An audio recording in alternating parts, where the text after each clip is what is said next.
You think these jerks would at least give me Christmas off? I mean, okay, to be fair, it came out on Boxing Day for them, but with time difference, this dropped while most of us were trying to enjoy Christmas with the family. Still, I gotta do my duty and take a look at this stuff. If you want to tag along, feel free to open up another window and go here. All good?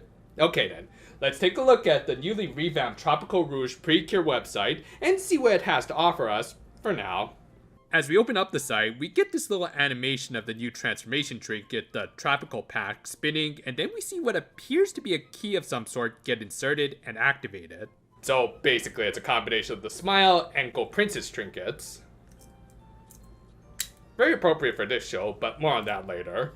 The homepage opens to that magazine scan we already went over with a fine-tooth comb in a previous video, so let's just move on to the character section. Depending on which cure selected, the icon is shaded with their respective color, which also matches with their name right below. I bring this up because Manatsu's color, or should I say colors, wasn't pink or even white like I predicted, but rather rainbow. Rainbow! So, I guess we can start calling her the big one of the Precure franchise. Still, is her actual character as fabulous as Sokichi Bamba? Well, let's take a look. As bright as the everlasting summer, she has the motivation to do just about anything.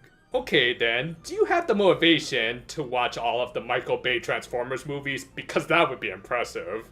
She'll often say, I'm going to do what's the most important thing right now, and is the type who will act before she thinks.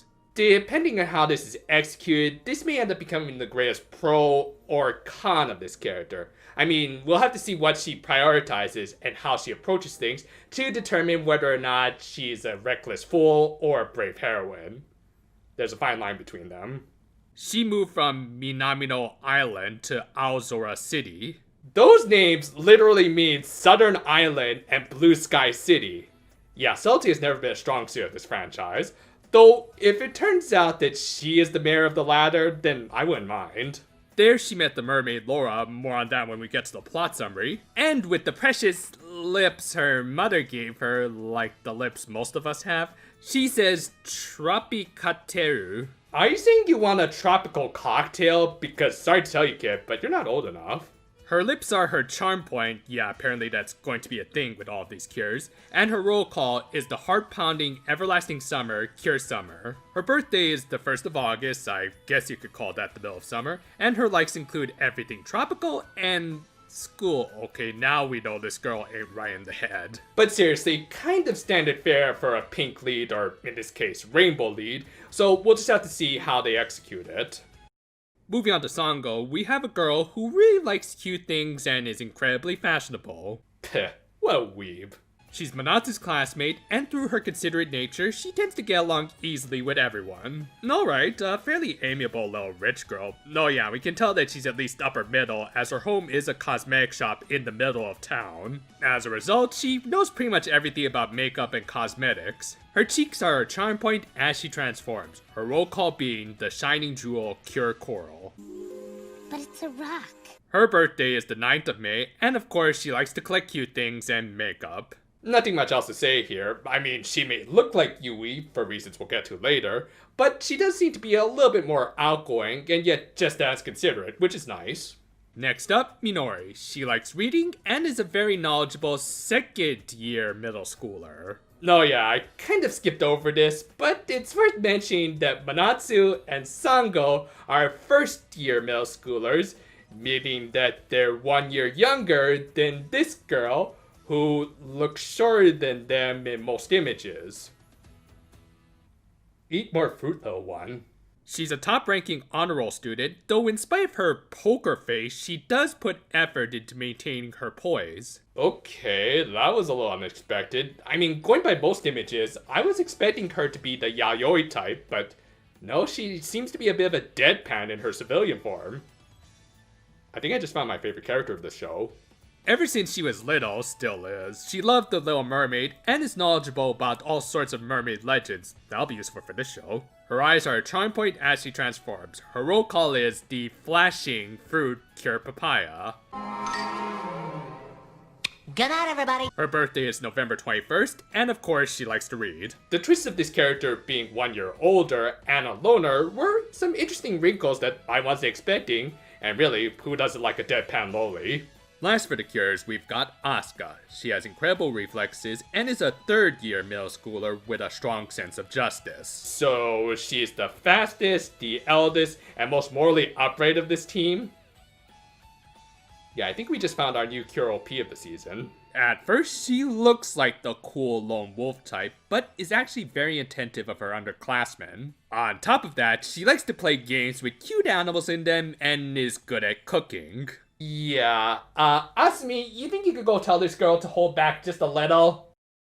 Her charm point is her hair as she transforms, her roll call being the Fluttering Wings Cure Flamingo. Her birthday is October 15th, and she likes to move her body and cooking. Honestly, a pretty straightforward character bio. I mean, the loner turning out to be very sociable is nothing new, though again, awesome design, and she seems like she'll at least be a decent person if anything else. The next section we can go to is the Grand Ocean, not Grand Blue for copyright reasons, which just has our two supporting characters for now. First is Laura, who is described as being the same age as Manatsu and Sango. She tends to be rather shrewd and confident, and yet won't hold back in saying what she thinks. So basically, she's a no-nonsense cynic. Interested in joining the YouTube reviewer community? And in order to fulfill her wish of becoming the next in line for the throne, she seeks out the legendary warriors, the Precure. So, along with some other motivations we'll get to in just a minute, one of the main reasons this fish lady decided to look for the Precure was to secure her position as the next queen. Yeah, I'm already liking this version of the manipulative siren. With the support of the Precure, she's able to make a living on the surface world where she enjoys singing. A lot of ships are going to start crashing into the town, aren't they?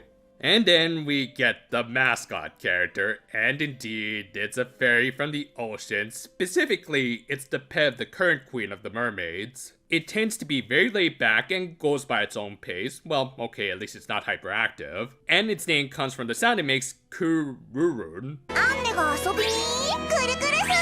Okay, if that thing turns out to be a manipulative monster, then I wouldn't mind considering it being up there with the healing animals. Also, Kurun likes the cookies from the shellfish. Why would shellfish have them, and why would you even want soggy cookies? You know what, never mind. I just hope it remains just the queen's pet and not the end-all be-all MacGuffin. I know, that's wishful thinking, but I gotta believe in something. Anyway, that's it for characters. No antagonists yet, but we can learn more about that in the next section. Thus, we click over to the Information tab. The upper half of the page features a basic plot summary of the first episode, read from Manatsu's perspective. She explains how she had moved from her little island village to the big city. So basically it's like going from Hilo to Honolulu. And yet you're still as pale as snow. Yeah, I'm not getting over that. However, after arriving in the city, she encountered Laura, who gave her story. As it turned out, the Kingdom of the Mermaids, the Grand Ocean, was being attacked by a dweller from the Dark Oceans, the postponing witch who wanted to steal everyone's motivation power. So basically, a lazy witch who I guess suddenly doesn't want to be lazy is stealing everyone's motivation. Well, obviously there's an easy solution to all of this. Call in Chio-chan.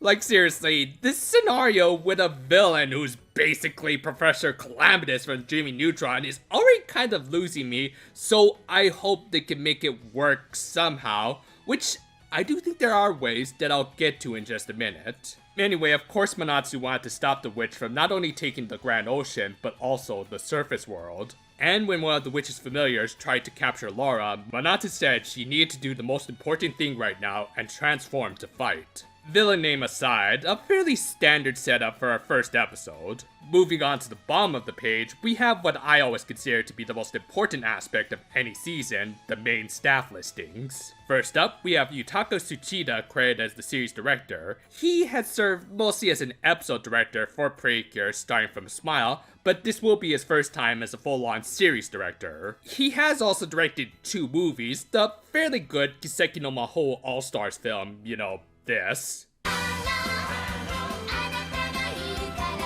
And the Kira Kira solo film. Honestly not bad credits, but nothing truly outstanding. Moving on down, we have Masahiro Yokotani credited for series composition. Now, this is the most intriguing credit, and not so much for his work on Precure, because he has done so far, but more for his full-on entry on the Wikizilla. He co-wrote Giant Monsters All-Out Attack, the third of the Godzilla Millennium series, and often considered to be one of the best of the whole franchise. He followed this up by also co-writing Tokyo SOS, another fairly well-received film, and arguably one of Mechagodzilla's best outings. And if some kaiju happen to appear in the season, then I might consider this the greatest Precure series ever, just saying. After this, he moved on to focusing on just anime with mostly light novel adaptations, including handling the series comp for the highly underrated Shimoneta and the Devil is a Part-Timer, as well as a little series called ReZero for all of its seasons, including the upcoming third season in 2021. I do hope he finished those scripts so that he can focus on this show, as the last thing we need is an absent head writer like we did for Star Twinkle. I'll admit, I haven't actually seen much of ReZero, but I do consider myself a fan of Yokotani's work. I think he has a great sense of humor and knows how to properly build his characters in spite of how insane the situation gets. I mean, it takes talent to make me admire Satan working at a McDonald's. Of course, Precure is very different from his usual fare, but color me at least interested. And as I hinted throughout, yes, the character designer is Yukiko Nakatani of Gold Princess fame. So I guess redheads turning into blondes must be her thing, and I guess she really wanted Yui to become a Precure, like all of us. The remainder of credits is for color design, which I'm not too familiar with, and Shiho Terada, as I predicted, is coming back to give us another season with her great music. And with that, we've pretty much covered everything there is on this website. So, what are my general thoughts? Cautiously intrigued. For the most part, the jury remains out on our cures with only Minori and kind of Asuka standing out, as at least both of them are cases of don't judge a book by its cover. Meanwhile, the traits assigned to Manatsu and Sango aren't too dissimilar from a lead cure and their second in command. Again, the jury is still out on all four of them, so it's hard to pass any real judgment just yet. Laura, on the other hand, seems very intriguing to me. While I doubt she'll become a manipulative monster like her namesake, it does at least sound like she's gonna have a silver tongue, which for a Precure supporting protagonist, I would love to see. The general scenario is a little iffy to me. So basically, the major theme of this series is yariki, or motivation/enthusiasm, which I do agree people need more of, especially nowadays with the current generation. That said, I don't think the postponing witch and her evil ambitions of stealing everyone's Red Bull could ever be taken that seriously. But maybe that's the idea. Let's face it, whatever conclusion awaits Healing Good, I think a lot of us will want to put 2020 behind us, so we do kind of need a lighter series. So maybe the whole reason they brought in the writer of Shimoneta was to make a full-on satirical comedy Precure in line with or above Smile. I certainly wouldn't be against this, as I do like series like Powerpuff Girls Z where it's mostly all about the comedic scenarios. Because, to me, the worst thing any show can do is take a stupid scenario way too seriously. Now, of course, I'm not saying they can take themselves seriously sometimes, as one of the main things that kept me coming back to Masahiro Yokotani's shows was seeing how motivated he wrote his characters. The Devil is a Part-Timer wouldn't have been nearly as good if we didn't have those moments where Sadao got overjoyed over every little promotion or Employee of the Month award he got. So, as long as we have enthusiastic characters, which is the whole idea of the show, then I wouldn't mind a more comedic, less story-driven show. I'll admit, this is just my own crazy theories, so who knows, maybe they'll find some way of fighting the I'll deal with it tomorrow witch seriously, but what do y'all think? Are you any more interested in this series after hearing all those character bios, or are you turned off by the newbie Godzilla writer being in charge of a new series? Let me know in the comment section below. And until next time though, farewell for now my friends, and I gotta stop inviting these big guys to my place, don't I?